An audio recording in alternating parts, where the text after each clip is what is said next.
The air crackled with forced cheer as the clock struck midnight, but the smile froze on my face. Champagne dripped unnoticed onto the Persian rug as my mother handed out New Year's gifts, personalized and extravagant, to everyone but me. My younger brother, flush with success from his latest business venture, received a vintage watch. My sister, ever the social butterfly, got a diamond necklace shimmering under the chandelier's light. Even my father, stoic as ever, was gifted a rare edition of his favorite novel. Each present was a carefully curated symbol of their worth, their place within our family dynasty, and each omission was a sharp sting aimed directly at me. They thought I wouldn't notice. They thought I didn't care. But the truth was, the gears of revenge had already begun to turn. If you have a family that makes you feel invisible, subscribe now. The irony wasn't lost on me. I, Mila, had single-handedly built the very finance app that now managed our family's sprawling coffee empire, an app that streamlined their operations and exponentially increased their profits. Yet I was treated like an afterthought, a silent partner whose contributions were conveniently overlooked. It had always been this way, a subtle but persistent devaluation that chipped away at my confidence, fueled by years of favoritism and thinly veiled contempt. My siblings were the golden children, destined for greatness, while I was the disappointment, the one who dared to pursue a different path, a path that didn't neatly align with their expectations of inheriting the family business. New Year's Day was simply the culmination of years of accumulated slights, a blatant declaration of my perceived unworthiness. I plastered on a smile, raised my glass in a toast, and swallowed the bitterness that threatened to choke me. I wouldn't give them the satisfaction of seeing me break. Not yet. The coffee business, Royal Bean, was my grandfather's legacy. He built it from the ground up, a small coffee shop that blossomed into a global enterprise. My father inherited it, and then, according to his plan, my brother would take over. I was never part of that equation.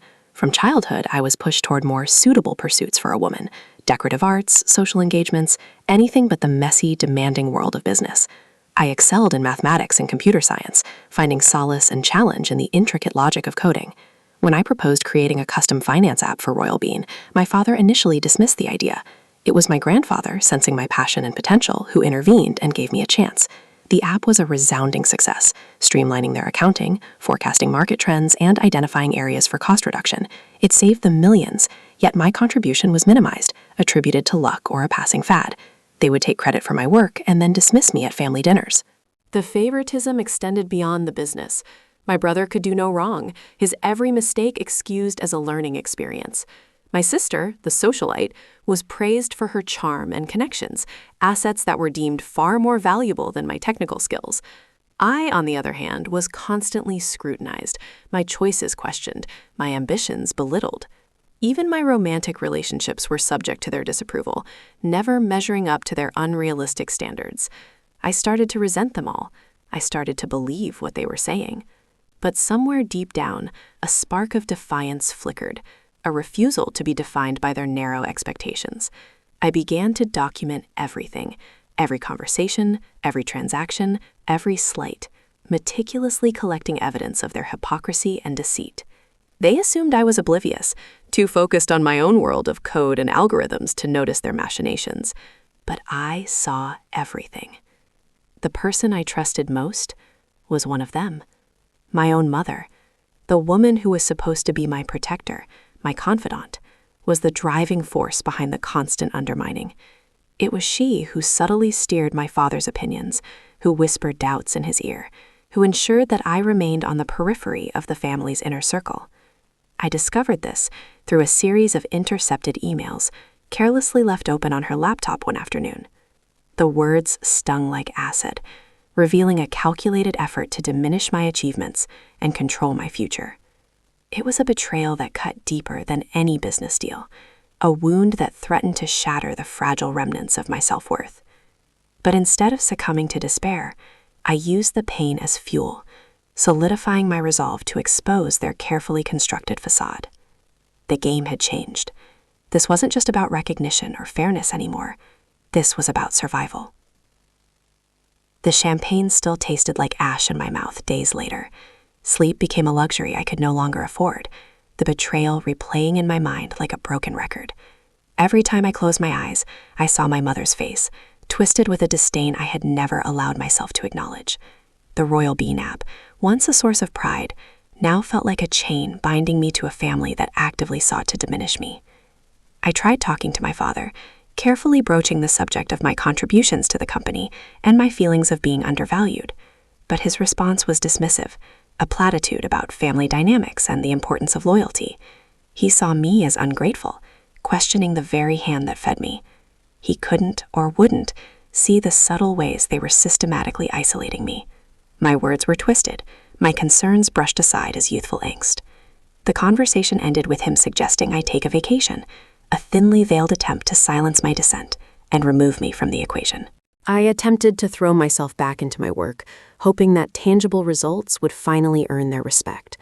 I identified new opportunities for Royal Bean, streamlining their supply chain and projecting increased revenue through a series of targeted marketing campaigns. I presented my findings to the board, armed with data and projections that even they couldn't ignore. For a brief moment, I felt a flicker of hope, a sense that I was finally breaking through their wall of indifference.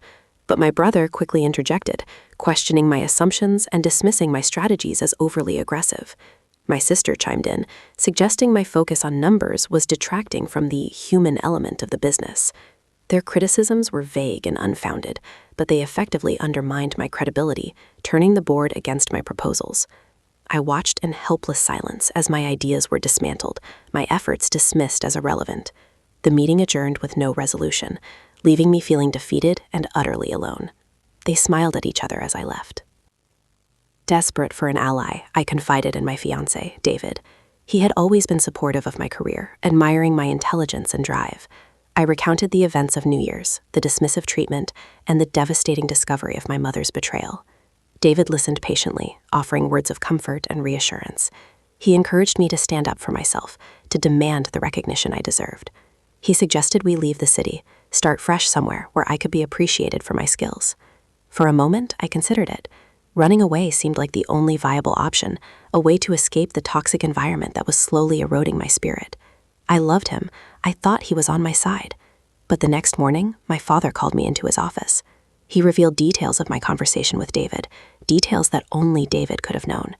It became clear that my fiancé had been feeding information to my family, acting as their informant, all the while pretending to be my devoted partner. The realization hit me like a physical blow, shattering the last vestiges of my trust. How could I be so wrong about everyone? The weight of their betrayal was crushing. Sleepless nights turned into weeks, the constant anxiety manifesting in physical symptoms.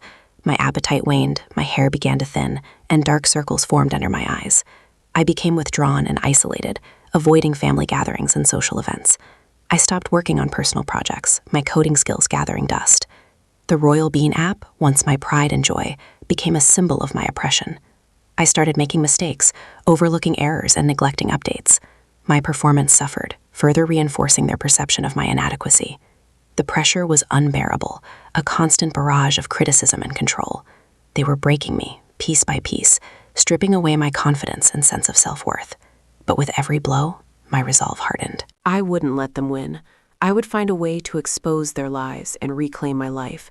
They would soon know who they were really dealing with. I began meticulously documenting every interaction, every conversation, every transaction, compiling evidence of their deceit and manipulation. I recorded phone calls, saved emails, and photographed documents, creating a digital archive of their misdeeds. I knew that confronting them directly would be futile. They would simply deny everything and gaslight me into believing I was imagining things. My revenge had to be calculated, strategic, and undeniable. I started looking into the company financials, auditing every expense, scrutinizing every investment. It wasn't long before I uncovered a web of shady dealings, offshore accounts, and fraudulent transactions. My family was not only undermining me, they were actively engaged in illegal activities, jeopardizing the very empire my grandfather had built. This was my leverage, the weapon I needed to dismantle their carefully constructed world. The revelation about David was the final fracture. I felt like a marionette whose strings had been snipped, collapsing into a heap of broken pieces. The world seemed to tilt on its axis, the familiar landmarks of my life morphing into grotesque distortions. I couldn't eat, couldn't sleep, couldn't find solace in anything. The silence in my apartment was deafening, amplifying the voices in my head, the relentless chorus of self-doubt and recrimination. I replayed every interaction with David, searching for clues I had missed, moments where his true intentions were revealed. But all I found were carefully constructed lies, a calculated performance designed to manipulate and deceive me. I had been so blind, so eager to believe in his love, that I had ignored the warning signs, the subtle inconsistencies in his story. I was trapped in a labyrinth of deceit, surrounded by people who were actively trying to break me. I spiraled into a dark abyss, the weight of their betrayal dragging me down into the depths of despair. I considered just giving up, surrendering to the darkness that threatened to consume me. What was the point of fighting? They had all the power, all the resources. I was alone, isolated, and utterly defeated. Maybe they were right about me. Maybe I was a disappointment, a failure destined to be forever overshadowed by my siblings. The thought was a soothing balm, a way to escape the pain and responsibility of fighting back. I imagined disappearing, fading into the background, becoming invisible. It would be so easy to simply let them win.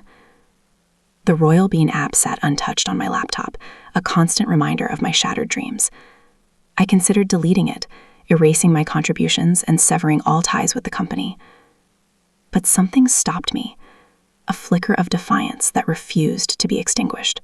One rainy afternoon, I found myself wandering aimlessly through the city, seeking refuge from the storm that raged within me. I ended up in front of my grandfather's original coffee shop, the humble beginning of the Royal Bean Empire. The aroma of freshly brewed coffee wafted through the air, a comforting scent that evoked memories of simpler times. I remembered spending hours in that shop as a child, watching my grandfather work, his hands gnarled and stained with coffee beans. He had always believed in me, encouraging my curiosity and celebrating my achievements. He had seen my potential, even when my own parents dismissed it. I sat at a small table in the corner, sipping a cup of black coffee, and closed my eyes. I could almost hear his voice, whispering words of encouragement, urging me to never give up on my dreams. The memory of his faith in me was a lifeline, a reminder of who I was before they tried to break me. I was Mila, the girl who loved coding, the woman who built a finance app that saved millions, the granddaughter of a man who built an empire from nothing. And I wouldn't let them take that away from me. The rain continued to fall, washing away the remnants of my self-pity and despair. A new resolve began to solidify within me, a cold, calculating determination to expose their lies and reclaim my life. The spark of defiance had been rekindled, burning brighter than ever before. I was no longer a victim. I was a planner, a strategist, a force to be reckoned with. I wouldn't confront them directly. I wouldn't engage in emotional arguments or petty squabbles. I would use their own weapons against them, turning their deceit and manipulation back on themselves. I would expose their illegal activities, dismantle their carefully constructed facade, and watch as their world crumbled around them. It wouldn't be easy.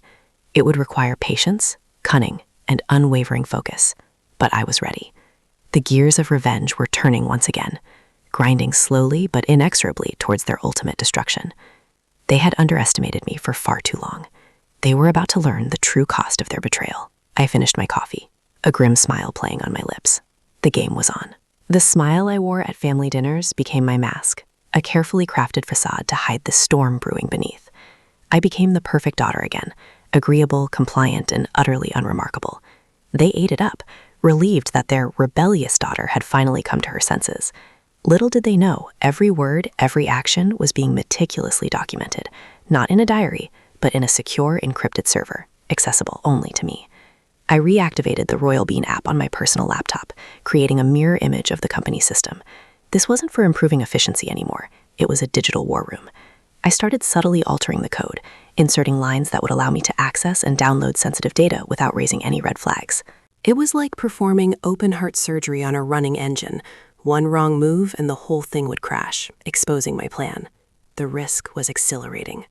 I knew they wouldn't suspect my changes because they simply didn't understand what went on beneath the surface of the program. They saw it as a tool. I saw it as a weapon.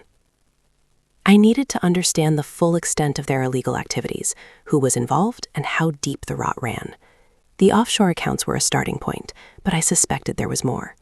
I started digging into vendor contracts, expense reports, and internal communications, searching for inconsistencies and irregularities. It was like piecing together a complex jigsaw puzzle, the pieces scattered and obscured, but slowly forming a disturbing picture. I discovered a series of shell companies, each one masking a web of transactions designed to siphon money out of Royal Bean and into personal accounts. My brother was deeply involved, using his position in the company to authorize fraudulent payments and launder the proceeds. My sister, the socialite, was using company funds to finance her lavish lifestyle, justifying it as business development expenses. And my mother, the mastermind, was orchestrating the entire scheme, using her influence to manipulate my father and silence any dissent. The amount of money they had stolen was staggering, enough to bankrupt the company and ruin countless lives. The closer I got to the truth, the more paranoid I became. I knew they were capable of anything, and I couldn't risk being discovered. I installed security cameras in my apartment, disguised as smoke detectors and air purifiers, providing a 360-degree view of my surroundings.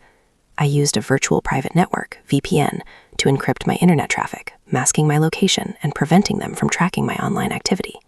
I even purchased a burner phone, using it only for secure communications and disposing of it after each use. It felt like living in a spy movie, constantly looking over my shoulder, anticipating the next move. One evening, I came home to find my apartment ransacked. Drawers were pulled open, papers scattered on the floor, and my laptop was missing. My heart pounded in my chest as I surveyed the damage. They knew. They had found out about my investigation, and they were trying to silence me. But they were too late. I had already backed up all the data to my secure server, and the laptop was just a decoy, loaded with false information. I called the police, filed a report, and played the part of the distraught victim. They bought it, hook, line, and sinker. The break-in only strengthened my resolve. I knew I was on the right track, and they were desperate to stop me. I decided to accelerate my timeline, moving up the date of my planned exposé. I couldn't wait any longer. They were becoming too dangerous. I needed to gather irrefutable evidence, something that would stand up in court and expose their crimes to the world. I focused on the financial records, tracing the money flow from Royal Bean to the offshore accounts. I used forensic accounting techniques to uncover hidden transactions and identified the beneficiaries of the scheme. I also obtained copies of their internal communications, emails, and memos that documented their illegal activities. The evidence was overwhelming, a mountain of incriminating data that would bury them all. I knew that exposing this information would have devastating consequences, not only for my family, but for the entire company. But I couldn't stand by and watch them destroy everything my grandfather had built. The day before my planned exposé, my brother invited me to lunch. He claimed he wanted to clear the air and rebuild our relationship. I knew it was a trap, but I played along, eager to see what they were planning. We met at a secluded restaurant, far from the prying eyes of the public.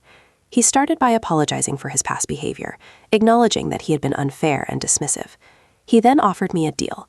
If I agreed to drop my vendetta and remain silent about their activities, they would give me a substantial share of the company and a position on the board. It was a tempting offer, a chance to finally gain the recognition and respect I deserved. But I knew it was a lie, a desperate attempt to buy my silence. I smiled sweetly and told him I would consider it. As we left the restaurant, I noticed a group of men watching us from across the street. They were clearly security, hired to intimidate me and ensure my compliance. I knew I was walking into a firestorm, but I was ready. The time for talk was over. The time for action had come. They thought they were untouchable, but they were about to learn that no one is above the law, not even family. The lunch with my brother had been a calculated move on their part, a clumsy attempt to gauge my knowledge and buy my silence. It failed miserably. What they didn't know was that their greatest weakness wasn't their greed, but their arrogance. They genuinely believed I was too weak, too naive to pose any real threat. They underestimated my intelligence, my resourcefulness, and my unwavering determination to expose them. That lunch confirmed everything. They were scared, and that fear fueled my resolve even further. That night, I finalized the plan. The Royal Beans annual charity gala was the perfect stage. Everyone would be there: family, friends, business partners, and the media. It was the ideal opportunity to reveal their crimes to the world in a way that would be both public and undeniable. I sent out an anonymous email to several investigative journalists, tipping them off about the illegal activities at Royal Bean and promising them exclusive access to irrefutable evidence at the gala. I knew they wouldn't be able to resist.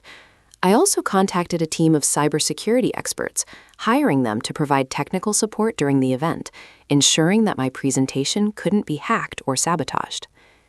The day of the gala arrived, and I felt a strange mix of excitement and dread.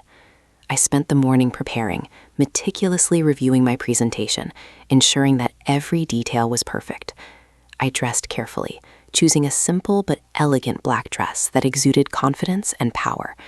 I wanted to project an image of strength and control, the opposite of the vulnerable, insecure woman they had tried to break.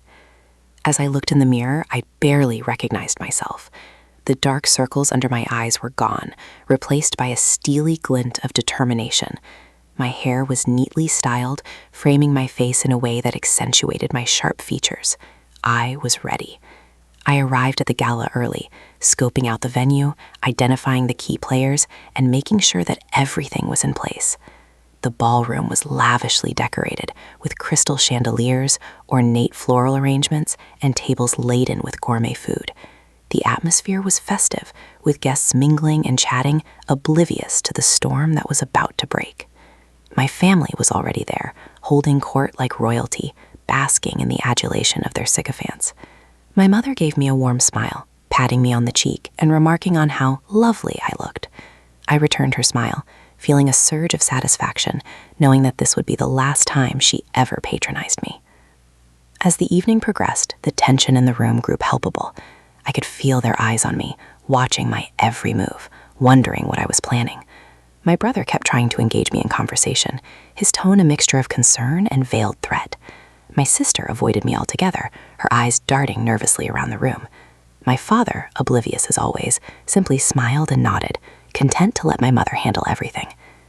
The investigative journalists arrived, discreetly taking their positions, their cameras and microphones hidden from view. The cybersecurity team was also in place, monitoring the network and preparing to launch my presentation. Everything was set. The moment of truth was approaching. The Master of Ceremonies took to the stage, announcing that it was time for the annual Royal Bean Philanthropy speech. My mother, as always, stepped forward, her face radiant with self-importance.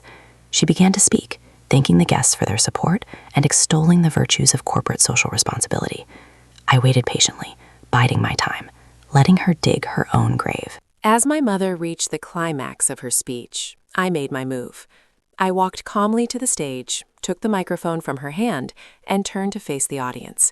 A gasp rippled through the room as all eyes turned to me. My mother stared at me in disbelief, her face slowly turning crimson. My brother rushed towards me, his face contorted with rage, but the security team held him back. I took a deep breath and began to speak, my voice clear and unwavering. "Good evening, everyone," I said. "I have something very important to share with you tonight." I paused for effect, letting the tension build. My family, the people you see standing before you, are not the philanthropists they pretend to be. They are criminals. A collective gasp filled the room. I gestured to the large screen behind me, which flickered to life, displaying a series of documents, financial statements, and email exchanges. "These are the records of their illegal activities," I said, "the evidence of their fraud, their corruption, and their betrayal." I proceeded to lay out the case, meticulously detailing the scheme, identifying the key players, and quantifying the damage they had inflicted. The room was silent, save for the occasional murmur of disbelief. My family stood frozen, their faces masks of shock and horror. They had no idea what was coming. This was it, the culmination of months of planning, the moment of reckoning. The storm was about to break, and they were about to be swept away. I smiled, a genuine smile this time, the kind of smile that comes from knowing that justice is about to be served. The look on their faces was priceless. They were about to lose everything. As I spoke, the evidence on the screen shifted, displaying bank statements, wire transfers, and photographs of lavish properties purchased with company funds.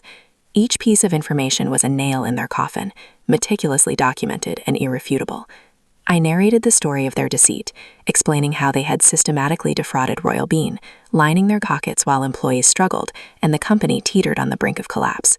I revealed the shell corporations, the offshore accounts, and the intricate web of lies they had spun to conceal their crimes. The silence in the room was deafening, broken only by the occasional gasp of shock and outrage. The investigative journalists were scribbling furiously, their cameras capturing every detail. The cybersecurity team was monitoring the network, ensuring that the presentation remained secure and uninterrupted. My family stood motionless, their faces a mixture of disbelief, anger, and fear. My mother's carefully constructed facade of composure had crumbled, revealing the cold, calculating woman beneath. My brother's face was contorted with rage, his eyes burning with hatred. My sister, the socialite, was visibly trembling, her carefully applied makeup failing to conceal her panic. My father, finally realizing the gravity of the situation, looked utterly lost and bewildered. The final slide appeared on the screen, a comprehensive summary of their crimes, the total amount of money they had stolen, and the potential consequences they faced. I turned to face my family, my voice filled with a mixture of sadness and resolve. "I didn't want to do this," I said, "but you left me no choice. You betrayed my trust, you destroyed my career, and you tried to silence me. But you underestimated me. You thought I was weak, but I am stronger than you ever imagined." I paused, letting my words sink in. "I hope that one day you will understand the pain you have caused, but until then, I will do everything in my power to ensure that you are brought to justice." I stepped away from the microphone, signaling to the cybersecurity team to release the data to the public. Within seconds, the information was being disseminated to news outlets around the world, exposing their crimes to a global audience. The room erupted in chaos. Guests began to murmur, pointing fingers and whispering accusations. The investigative journalists swarmed my family, peppering them with questions. Security guards struggled to maintain order as the gala descended into pandemonium. My family, their reputations shattered and their crimes exposed, were left to face the consequences of their actions. The police arrived shortly after, escorting them out of the ballroom in handcuffs, their faces etched with shame and humiliation. The news of their arrests spread like wildfire, dominating headlines and social media feeds. Royal Bean's stock price plummeted, and the company's future hung in the balance. The board of directors immediately launched an internal investigation, vowing to cooperate fully with law enforcement. My brother lost his position in the company, his career in ruins. My sister's social life evaporated, her friends and acquaintances distancing themselves from her in droves. My mother, the mastermind behind the scheme, faced the most severe charges, her legacy tarnished beyond repair. My father, though not directly involved, was left to grapple with the devastation his wife and children had wrought. In the aftermath, I found a sense of closure I hadn't thought possible. The weight of their betrayal, which I had carried for so long, finally lifted. I watched as their world crumbled around them, their power, their wealth, and their influence dissolving like smoke in the wind. It wasn't a celebration, but it was justice. The company, though wounded, began to heal, implementing new policies and procedures to prevent future fraud. Employees, once demoralized and disillusioned, felt a renewed sense of hope and optimism. I didn't return to Royal Bean. The experience had changed me, and I was ready for a new chapter in my life. I started my own company, focusing on ethical and sustainable business practices, determined to create a positive impact on the world. Looking back, I don't regret my actions. They forced my hand. They chose this path. Revenge isn't sweet. It's necessary. It's about reclaiming what was stolen, restoring balance, and holding those who abuse their power accountable. It's not about inflicting pain, but about preventing future harm. They lost everything. I just smiled. Would you have done the same? Let me know in the comments. Subscribe for more justice.